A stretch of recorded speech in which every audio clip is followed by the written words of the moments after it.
This video is sponsored by Squarespace.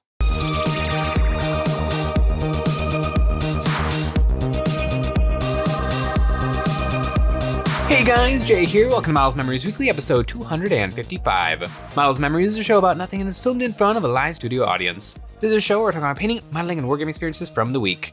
Now you might be thinking to yourself, Jay, you put out 3 videos a week. Ow. Could I possibly have more to say?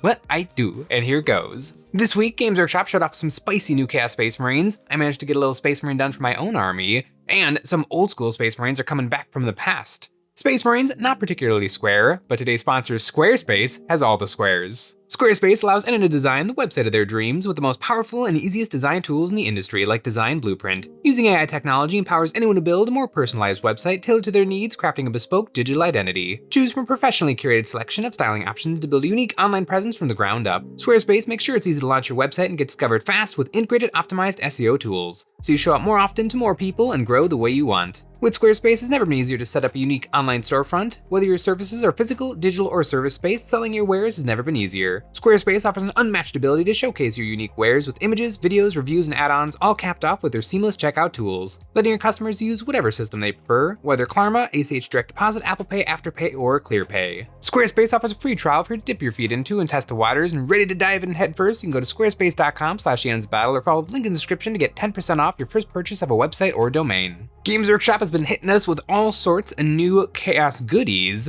and these guys were unexpected, but not unwelcome. The Chaos Mutilators. A lot of people actually already have these models because they used to be a chaos thing, but they got sent to Legends in 9th edition, 10th edition. It has been a hot minute since Games Workshop sold the kit, and the old kit, there was something lovable about it. These little baseballs of resin, or before that pewter. The new ones are a little bit more spiky. Actually, they're probably a little less spiky. They're a little rounded, but I do really like them. I'm a Centurion connoisseur, and these guys are very Centurion-esque. Although they don't have the Melta/flamethrowers, it looks like these guys are only close combat all of the time. With the big spiky chain swords, brutal mauler hands. Just one guy's got a bell for some reason. It reminds me a lot of the Swarm Lords, the Vermin Lords, the Vermin Doom, the Plague Rats. There's a Skaven unit, and I have them, and I've played them in my Spearhead. Storm Fiends, the Storm Fiend Rats. That's what these guys remind me of. The Storm Fiend Rats are actually a really, really great kit. A lot of people used them back when Grotesques used to be a thing for the Dark Eldar. People would use those bodies for Grotesque bodies, but now Grotesques have been sent to Legend. But I do believe in my heart of hearts, much like the Obliterators, and by Obliterators I mean Mutilators, they will one day make a return to the Dark Eldar range. Although I guess they won't be Dark Eldar, they'll be Drakari. But I think that they're gonna come back one day, which is good because I have 6 of them in my army, and I would like to play with them outside of using the Legends rules. I would like to have them in a tournament, running in a tournament list. These guys are pretty pokey, pretty spiky, pretty chaotic. I do like the flesh metal that's bubbling up from underneath their armor. They are spooky and freaky. The old models had this disgusting flesh that was pulled tight in between their different joints and weapons, where these guys are a little more polished. They look a little bit more realistic, although I don't know if demon infused warp shenanigans need to look necessarily realistic. I do like the one guy with his big elephant tusks. Everybody else has kind of horns pointing upwards, but the tusks pointing forward, the elephant tusks, on the Chaos Space Marine Terminators, looks really, really good. I think that's my favorite big brutish chaos look. These guys are super spicy and super interesting. Apparently a big deal for the Iron Warriors. I know the Iron Warriors love their Obliterators, but Mutilators? I mean, I guess they would make sense in attrition warfare, just charging in the trenches, taking up the entire trench with one of their bodies, just lumbering forward, pummeling the enemy. And they definitely look extra spicy in the Iron Warriors colors. I don't know, for some reason, whenever I see demon-y things, my brain always goes to Word Bearers because they are the most Chaos Space Marine-y Chaos Space Marines. They actually enjoy demons. I've been painting up a lot of different Chaos Space Marines, And in reading the lore of most Chaos Space Marine warbands and legions, they all kind of hate chaos, and they don't like to think of themselves as a part of chaos. But the word bearers are the only ones who are like, yeah, demons, bring it on. Let's get some demon possession going. Which is what makes the word bearers so much fun. But speaking of so much fun, I've been playing in a Warhammer 40,000 League, and I've been bringing my Black Templars, and that has really lit a fire under me to get some more Black Templars up and running. And I, this weekend, put together a little Black Templars custom Lieutenant. Lieutenant is an excellent Space Marine character at only 55 points. They are just a regular old Space Marine with 2 extra wounds, but they have some unbelievably good abilities. One of those abilities is lethal hits for himself and the squad, which is lovely. I have attached this guy to a squad of 10 intercessors. I used to run it as a 5-man intercessor squad, but I bumped it up to 10-man intercessor squad. They just sit on my home field, they tag it with their sticky objectives, and then around like turn 2 or 3, they start to make their way out of my deployment zone and onto the board to hopefully sticky a couple of the mid-board objectives. But regular intercessors with bolt guns, they get 4 shots apiece at half range, and so that can be 40 bolter shots. 40 bolter shots with lethal hits. That can get pretty spicy. I've played this list 3 times since I've upgraded it from a 5-man to a 10-man, and they do kind of perform well, especially since my sword close combat models are the ones that are actually like running around, killing stuff, doing stuff, and these guys are just kind of in the back, just holding down the fort and taking care of business, so usually they don't start to get picked apart until the late in the game. And 10 Space Marines is kind of a lot to chew through. A lot of things can kill Space Marines very easily, but killing a lot of Space Marines is still kind of challenging. Things that are really good at killing Space Marines will wipe a 5-man squad. But if you only kill 5 men out of a 10-man squad, there's still half of them ready to go. And that brings me back to the Lieutenant, because his second ability is fall back, shoot, and charge for his squad, which is phenomenal. All of a sudden, if my opponent tries to tie me up in close combat to stop me from doing things, I still get to do things. I get to do whatever I want. I can fall back, shoot, and charge. This little guy is not an actual Space Marine Lieutenant model. I have kit bashed this, and the parts that I used are a Sword Brethren body and shoulder pads. This Power Fist is the Power Fist from a Assault Intercessor squad. This bolter is 2 different bolters. The body of the bolter, or the receiver of the bolter, is from the Stern Guard Veterans kit, and then I actually used a regular Intercessor bolter for the front because I needed a handguard that did not have a sculpted on hand holding it.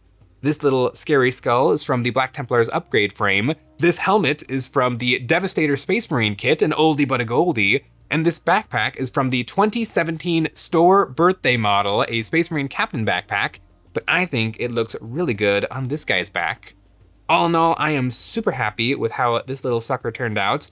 I am really excited to get him on a base because I have a game tonight and I would like to bring him, but we'll see if that manages to get done. But this guy is spicy. Arguably, the plasma pistol is better than the mastercrafted bolter, but he's leading a squad of bolter-wielding Space Marines.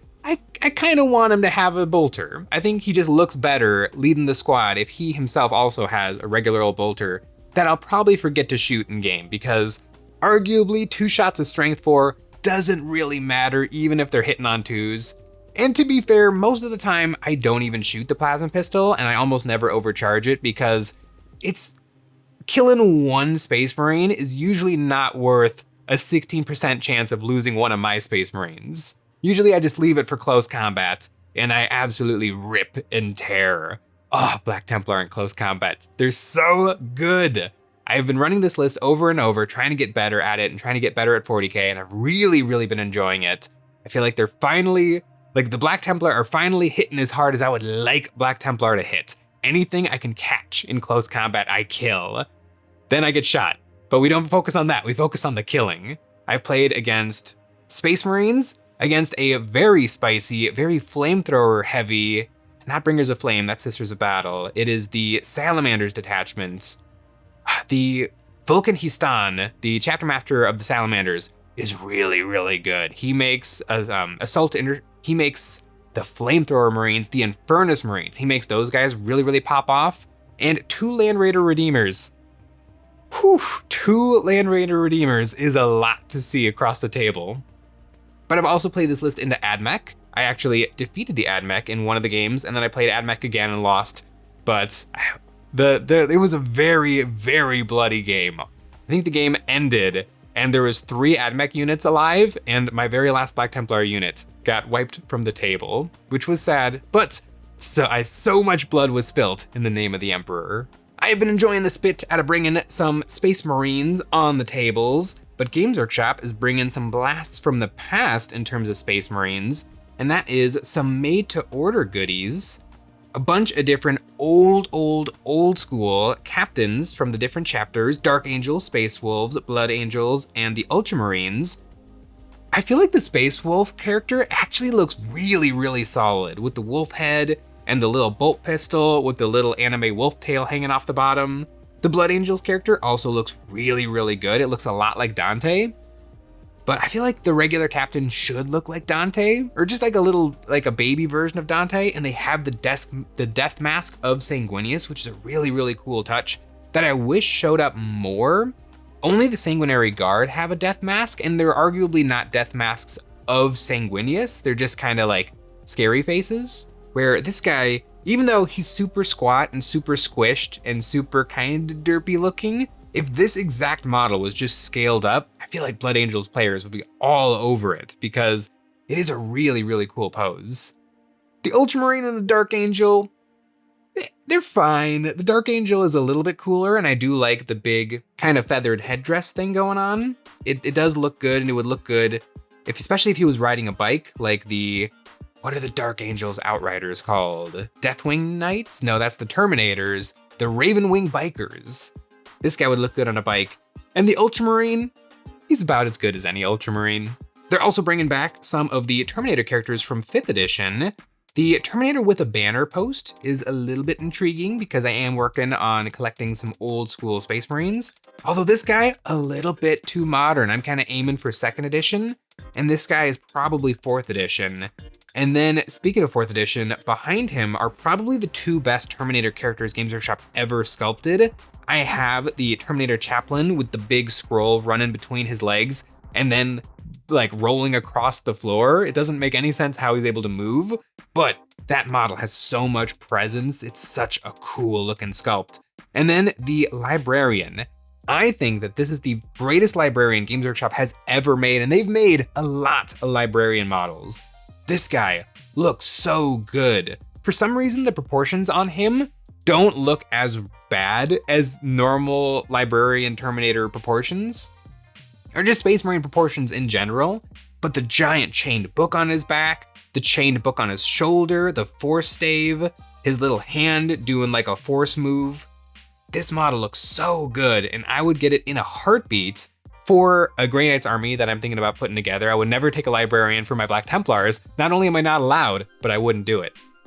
But this guy, if he was scaled up appropriately and looked good alongside modern Primaris Space Marines, like it would be instantly the best Space Marine librarian. Even the Leviathan Terminator, the Leviathan Librarian and Terminator armor, which is a wonderful miniature, I don't think it looks as good as this guy. This guy has just got everything, and it looks really, really, really good. Not only are we getting some Terminators, but we're also getting all of the old sculpts for the Ultramarines characters.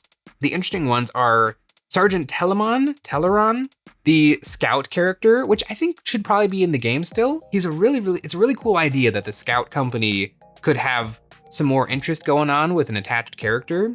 This set also includes Captain Cassius, who actually does have a sort of new plastic model that has sort of also been sent to Legends, but it is the Captain Cassius sculpt that came in Deathwatch Overkill, which is the Gene Stealer versus the Deathwatch box that I bought 2 of in like 2017. And I built and painted, or I built most of those miniatures, although I think I've sold almost all of them at this point. I bet I still have a Cassius kicking around in my bits bin, but he is definitely a little squatty for a modern Space Marine, and this incarnation of him is an extremely squatty one. But probably the more interesting thing that they're bringing back from the past is the Armor Through the Ages. I remember looking at this on the Games Workshop web store in like 2011.